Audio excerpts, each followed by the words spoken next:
होते हैं जब प्रकाश की किरण किसी विरल माध्यम से सघन माध्यम में जाती है। जैसे ये देखिए, ये हवा वाला माध्यम है और ये पानी का विरल वाला माध्यम, तो इस माध्यम से इस माध्यम में आती है तो वो अभिलंब की ओर मुड़ जाती है। जैसे यहाँ पे देखिए अभिलंब की ओर मुड़ गई यहाँ पे। नमस्ते दोस्तों, कैसे हो आप सभी लोग। आप सभी लोगों का स्वागत है आपके प्यारे से चैनल ऑब्जेक्टिव वाला पे। तो दोस्तों, आज की इस वीडियो में हम लोग पढ़ने वाले हैं प्रकाश का अपवर्तन, क्योंकि इसके पहले हम लोग प्रकाश का परावर्तन चैप्टर को काफ़ी अच्छे तरह से फोटो के माध्यम से समझ के ख़त्म कर चुके हैं। ठीक है, तो आज के इस सेशन में हम लोग पढ़ने वाले हैं प्रकाश का अपवर्तन का वीवीआई ऑब्जेक्टिव क्वेश्चन, और पूरा हम आपको उदाहरण सहित फोटो के माध्यम से एकदम अच्छे से समझाएंगे। ठीक है, तो अगर आप चैनल पर नए हैं तो चैनल को सब्सक्राइब कर दीजिएगा और इस वीडियो को एक लाइक करके एक प्यारा सा कमेंट कर दीजिएगा। ठीक है, देखिए यहाँ पे हम लिख दिए यहाँ पे कि 100% एग्जाम में पूछा जाएगा। ठीक है, इस चैप्टर से 100% एग्जाम में पूछा जाएगा और पूछा गया प्रश्न भी यहाँ पे हम करा रहे हैं। ठीक है, तो आप चैनल पे नए हैं तो चैनल को सब्सक्राइब कर दीजिएगा। चलिए मिलते हैं, मतलब चलिए हम लोग शुरू करते हैं यहाँ पे फर्स्ट नंबर प्रश्न से। देखिए यहाँ पे हम लोग का फर्स्ट प्रश्न है कि प्रकाश का अपवर्तन होता है क्योंकि। तो आप लोग पढ़े होंगे कि प्रकाश में गति में परिवर्तन के कारण जब प्रकाश एक माध्यम से दूसरे माध्यम में जाता है, जब सघन से विरल में जाता है या विरल से सघन में जाता है, तो प्रकाश का अपवर्तन होता है। जैसे कि यहाँ पे फोटो के माध्यम से हम यहाँ पे समझा रहे हैं आपको, आगे फोटो हम बता दे रहे हैं। देखिए यहाँ पे आगे फोटो है, देखिए ये फोटो के माध्यम से आप समझिए। देखिए आप पढ़े होंगे प्रकाश का अपवर्तन किसे कहते हैं, जब प्रकाश की किरण किसी विरल माध्यम से सघन माध्यम में जाती है। जैसे ये देखिए, ये हवा वाला माध्यम है और ये पानी का विरल वाला माध्यम, तो इस माध्यम से इस माध्यम में आती है तो वो अभिलंब की ओर मुड़ जाती है। जैसे यहाँ पे देखिए अभिलंब की ओर मुड़ गई यहाँ पे देखिए अभिलंब की ओर मुड़ गई।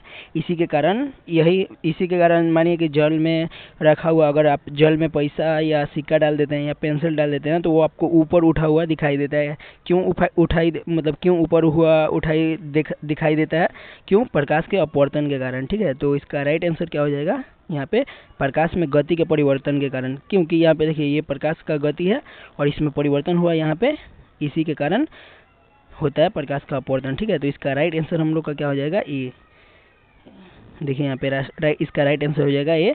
एक बार फिर से समझ लीजिए कि प्रकाश का अपवर्तन क्यों होता है, तो प्रकाश के गति में परिवर्तन के कारण प्रकाश का अपवर्तन होता है। ठीक है, यहाँ पे आप लोग देखिए, यहाँ पे ये गति में परिवर्तन हो रहा है। ठीक है, ये बीच में अभिलंब होता है, आप लोग देख पढ़े होंगे बीच में अभिलंब होता है। ये प्रकाश का सघन वाला विरल वाला माध्यम है और जब जल में जाता है तो सघन में चला जाता है। इसके कारण ये जो होती है, ये प्रतिबिंब, ये जो होता है, ये रेखा ये अभिलंब की ओर मुड़ जाता है, जिसके कारण कोई भी वस्तु हमें जल में रखा हुआ ऊपर मतलब इधर उधर दिखाई देता है। ठीक है, तो इसका कारण क्या हो जाएगा, प्रकाश की गति में परिवर्तन के कारण। ठीक है, चलिए आगे हम लोग देखते हैं दूसरा नंबर प्रश्न को। देखिए यहाँ पे हम लोग का दूसरा नंबर प्रश्न है कि निम्नलिखित में किसका अपवर्तनांक सबसे कम होता है। तो आप लोग पढ़े होंगे अपवर्तनांक के बारे में, और अगर नहीं पढ़े हैं तो यहाँ पे हम फोटो के माध्यम से समझा रहे हैं आपको। अगर याद नहीं है तो आप लोग फोटो देखिए और समझिए। ठीक है, देखिए इनमें ये जो है ना, ये जितना भी दिया हुआ है इनमें सबसे कम होता है अपवर्तनांक पानी का। ठीक है, क्योंकि यहाँ पे देखिए जल का 1.333 होता है। ठीक है, बाकी वायु का होता है 1.003। यहाँ पे सबसे ज़्यादा हीरा का पूछा जाता है, तो यहाँ पे देखिए हीरा का दिया हुआ है। यहाँ पे हीरा का कितना होता है, 2.42 हीरा का अपवर्तनांक होता है। ठीक है, तो इसका राइट आंसर क्या हो जाएगा, सी, पानी। कि निम्नलिखित में किसका अपवर्तनांक सबसे कम होता है, तो पानी का अपवर्तनांक सबसे कम होता है। और ये कब पूछा गया प्रश्न है, तो 2024 के बोर्ड एग्जाम में पूछा गया प्रश्न है। तो उम्मीद है कि आपके बोर्ड एग्जाम 2027 में भी यही प्रश्न आएगा। ठीक है, तो आप लोग ये प्रश्न को काफ़ी अच्छे से देख के याद करते जाइएगा। ठीक है, चलिए आगे हम लोग देखते हैं तीसरा नंबर प्रश्न है कि प्रकाश की किरणों को मोड़ने की क्षमता को क्या कहते हैं। तो देखिए प्रकाश की किरणें को मोड़ने की क्षमता को ना लेंस की क्षमता कहते हैं। ठीक है, जो लेंस प्रकाश को जितना ज़्यादा मोड़ता है ना, उसको उतना क्षमता होता है, उसको उतना क्षमता कहते हैं। ठीक है, तो प्रकाश की किरण की मोड़ने की क्षमता को ही लेंस की क्षमता कहा जाता है। मतलब जैसे मानिए कोई लेंस खराब है या बढ़िया है, उसकी माप कैसे करते हैं, जब मानिए कि कोई लेंस है जो प्रकाश को अधिक मोड़ रहा है और कोई लेंस है जो प्रकाश को कम मोड़ रहा है, तो जो अधिक मोड़ रहा है ना, वही लेंस सबसे बढ़िया है। ठीक है, तो प्रकाश की किरण को मोड़ने की क्षमता को क्या कहते हैं, तो प्रकाश की किरण को मोड़ने की क्षमता को लेंस की क्षमता कहा जाता है। तो इसका राइट आंसर क्या हो जाएगा, ए। और यहाँ पे हम फोटो के माध्यम से आपको बता दिए। ठीक है, कि ये उत्तल लेंस है आपका, ये अवतल लेंस है। ठीक है, चलिए आगे हम लिखते हैं चौथा नंबर प्रश्न को। ठीक है, ये वही वाला प्रश्न है कि जब विरल माध्यम से सघन माध्यम में जाती हुई किरण मुड़ जाती है, तो आप लोग पढ़े हैं कि जब सघन से विरल में जाती है तो अभिलंब की ओर मुड़ जाती है, क्योंकि प्रकाश के गति में परिवर्तन होता है, इसी के कारण मुड़ जाती है वो अभिलंब की ओर किरण। ठीक है, तो अभिलंब की ओर जाती है कि अभिलंब से दूर जाती है, तो इसका राइट आंसर क्या हो जाएगा, ए अभिलंब की ओर जाती है। विरल माध्यम से सघन माध्यम में जाती हुई किरण अभिलंब की ओर मुड़ जाती है। और ये कब पूछा गया प्रश्न है, तो 2023 और 2024 के बोर्ड एग्जाम में पूछा गया प्रश्न है, तो आगे भी आ सकता है, इसलिए इस प्रश्न को भी आप लोग ध्यान से पढ़िए और याद करिए। ठीक है, चलिए यहाँ पे आगे हम लोग देखते हैं 5वां नंबर प्रश्न को। देखिए यहाँ पे 5वां नंबर प्रश्न है हम लोग का कि सरल सूक्ष्मदर्शी में किसका उपयोग होता है। तो सरल सूक्ष्मदर्शी होता है ना, जो जिसे आप लोग माइक्रोस्कोप बोलते हैं, उसमें ये उत्तल लेंस का प्रयोग होता है। यही है उत्तल लेंस, आप लोग ध्यान से देखिए, यही है उत्तल लेंस जो छोटे छोटे सूक्ष्म जीवों को देखने के लिए उपयोग में लाया जाता है। ठीक है, तो इसका राइट आंसर क्या हो जाएगा, डी उत्तल लेंस। सरल सूक्ष्मदर्शी में किसका उपयोग होता है, तो उत्तल लेंस, इसका राइट आंसर हो जाएगा डी। चलिए आगे हम लोग देखते हैं 6 नंबर प्रश्न को। देखिए यहाँ पे 6 नंबर हम लोग का प्रश्न है कि आकाश का नीला रंग होना किस घटना का परिमाण है। तो आकाश का नीला रंग होना प्रकाश के प्रकीर्णन के कारण होता है। ठीक है, क्योंकि आप लोग जानते हैं कि जो सूर्य भगवान होते हैं उनमें से कई किरण आते हैं। जब आप प्रिज्म का इस्तेमाल करेंगे ना सूर्य के प्रकाश की में, तो उसमें से 7 किरण निकलते हैं। ठीक है, सातों मतलब किरण में सबसे ज़्यादा प्रकीर्णन किस रंग का होता है, तो ये जो होता है आसमानी जो होता है आकाश नीला रंग का प्रकीर्णन सबसे अधिक होता है, इसीलिए आकाश का नीला रंग परिकीर्णन के कारण नीला दिखाई देता है। ठीक है, तो इसका राइट आंसर क्या हो जाएगा, सी नीला प्रकीर्णन। ठीक है, और ये कब पूछा गया प्रश्न है, तो 2023 के बोर्ड एग्जाम में पूछा गया प्रश्न है। चलिए यहाँ पे हम लोग 7 नंबर प्रश्न देखते हैं। यहाँ पे देखिए, यहाँ पे 7 नंबर हम लोग का प्रश्न है। यहाँ पे देखिए, यहाँ पे 7 नंबर प्रश्न है कि प्रकाश के अपवर्तन के कितने नियम हैं। तो आप लोग पढ़े होंगे प्रकाश का परावर्तन या प्रकाश का अपवर्तन। तो यहाँ पे 7 नंबर प्रश्न है कि प्रकाश का अपवर्तन के कितने नियम हैं। तो प्रकाश के अपवर्तन के भी 2 ही नियम हैं और प्रकाश के परावर्तन के भी 2 ही नियम हैं। ठीक है, तो इसका राइट आंसर क्या हो जाएगा, बी 2। और चलिए हम आगे यहाँ पे फोटो के माध्यम से यहाँ पे हम समझा दे रहे हैं, शायद फोटो लगाए होंगे, नहीं यहाँ पे नहीं है। देखिए यहाँ पे आप लोग पढ़िए यहाँ पे कि ये क्या नियम बोलता है। ठीक है, क्योंकि हम यहाँ पे आपको डिजिटल बोर्ड नहीं है कि हम पढ़ा दें, हम लोग फ़ोन से पढ़ाते हैं। ठीक है, तो आप लोग थोड़ा सपोर्ट करिए, मेरे वीडियो को भी लाइक करिए ताकि हम एक डिजिटल बोर्ड खरीद सके, आपको बेहतर से बेहतर दे। ठीक है, तो यहाँ पे हम लोग का प्रश्न है कि प्रकाश के अपवर्तन के कितने नियम है। तो प्रकाश के अपवर्तन के 2 नियम होते हैं। पहला नियम क्या होता है, आपतित किरण, अपवर्तित किरण तथा आपतन बिंदु पर खींचा गया अभिलंब, तीनों ये एक ही तल में होते हैं। ठीक है, और दूसरा नियम स्नेल का नियम होता है, आप लोग जानते होंगे, साइन आई बटे साइन आर, जो कि आप नियतांक में कोई भी मान सकते हैं, एन या एल कुछ भी।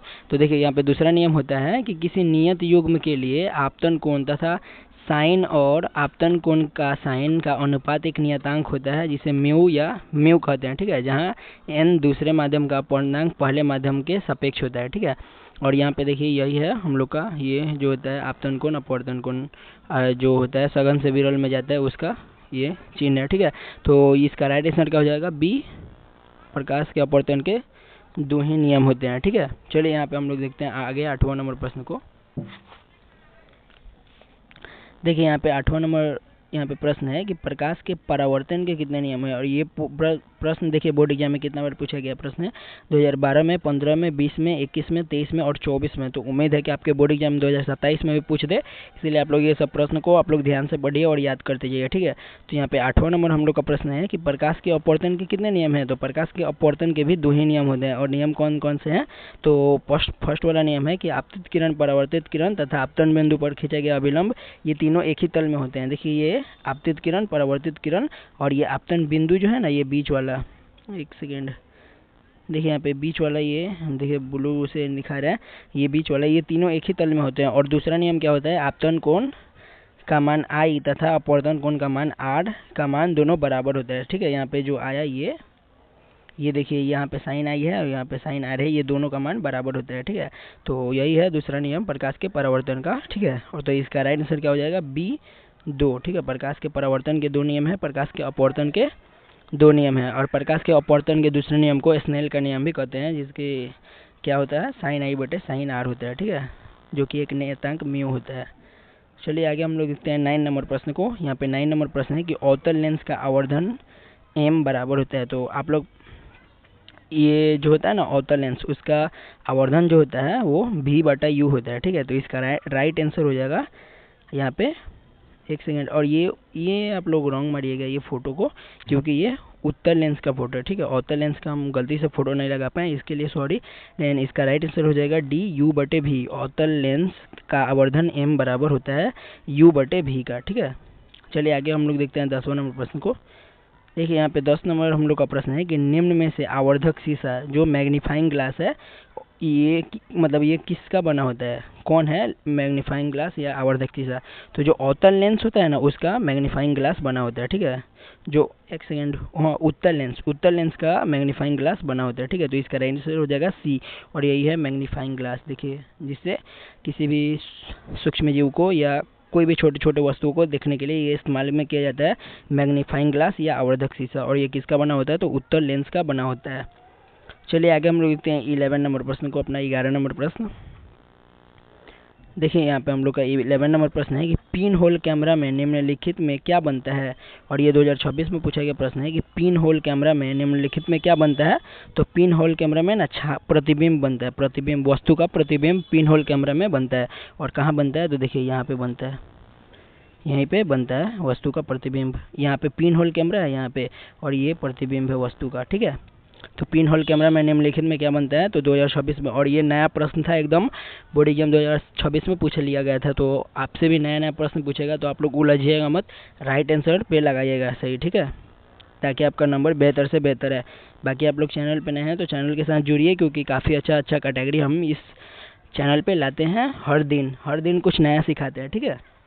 चलिए यहाँ पे 12 नंबर प्रश्न है कि लेंस की क्षमता होती है। तो लेंस की क्षमता आप लोग पढ़े होंगे F/R/2 या R/2F। तो R/2F मतलब क्या, फोकस दूरी की दुगनी होती है। तो इसका राइट आंसर हो जाएगा A, लेंस की क्षमता होती है तो फोकस दूरी की दुगनी होती है, ठीक है। चलिए आगे हम लोग देखते हैं 13 नंबर प्रश्न को। देखिए यहाँ पे हम लोग का 13 नंबर प्रश्न है कि प्रकाश तरंग का उदाहरण है। तो आप लोग पढ़े होंगे कि प्रकाश तरंग एक विद्युत चुंबकीय तरंग का उदाहरण है, ठीक है। और ये देखिए विद्युत चुंबकीय तरंग कुछ इसी प्रकार का होता है, ठीक है। यहाँ पे हमारा मेरा बोर्ड रहता है तो हम आपको काफ़ी अच्छी तरह से समझाते हैं, लेकिन हम फ़ोन में पढ़ाते हैं वो भी थोड़ा लैग करता है, तो हम आपको इसमें थोड़ा डिटेल में नहीं बता पा रहे हैं। लेकिन आप लोग थोड़ा ऑब्जेक्टिव के लिए मेरे साथ ज़रूर जुड़िएगा। बाकी जब बोर्ड लेंगे तो हम आपको सब्जेक्टिव काफ़ी अच्छी तरह से पढ़ाएंगे। तो यही होता है, देखिए यही होता है, यही जो ऐसे ऐसे चलता है ना, इसी को प्रकाश तरंग या विद्युत चुंबकीय तरंग कहते हैं, ठीक है। ये विद्युत चुंबकीय तरंग का एक उदाहरण होता है, ठीक है, इलेक्ट्रोमैग्नेटिक वेव। चलिए आगे हम लोग देखते हैं 14 नंबर प्रश्न को। देखिए हम लोग का 14 नंबर प्रश्न है कि फोटोग्राफी कैमरा का अभिदृश्यक होता है। तो जो फोटोग्राफी मतलब जो कैमरा होता है ना जिससे फोटो खींचते हैं उसका अभिदृश्यक होता है, तो ये उत्तल लेंस का होता है। उसका जो फोटो खींचने वाला लेंस उसमें लगा होता है वो उत्तल लेंस का ही बना होता है, ठीक है। और उत्तल लेंस कुछ इस प्रकार का होता है, आप लोग फोटो के माध्यम से समझिए या उस समय हम बताए ही। और चलिए आज का हम अंतिम प्रश्न और आज का लास्टवा प्रश्न हम लोग देखते हैं 15 नंबर प्रश्न को। देखिए यहाँ पे हम लोग का 15 नंबर प्रश्न है कि हजामत बनाने के लिए उपयोग में लाया जाता है। और ये भी प्रश्न 2015, 2016, 21, 22 और 24 में पूछा गया प्रश्न है कि हजामत बनाने के लिए प्रयोग में किया जाता है। तो हजामत बनाने के लिए कौन सा दर्पण का उपयोग किया जाता है, आप लोग बहुत बार पढ़े होंगे, आपके ट्यूशन में स्कूल में पढ़ाया गया होगा। तो आप लोग इस जो है प्रश्न उसका आंसर कमेंट में कीजिएगा। बाकी आप लोग चैनल पे नए हैं तो चैनल को सब्सक्राइब कर दीजिएगा। इस वीडियो पे नए हैं, इस चैनल पे नए हैं तो चैनल को सब्सक्राइब करके इस वीडियो को लाइक करके एक प्यारा सा कमेंट कर दीजिएगा। बाकी फिर मिलते हैं अगले वीडियो में, तब तक के लिए बाय।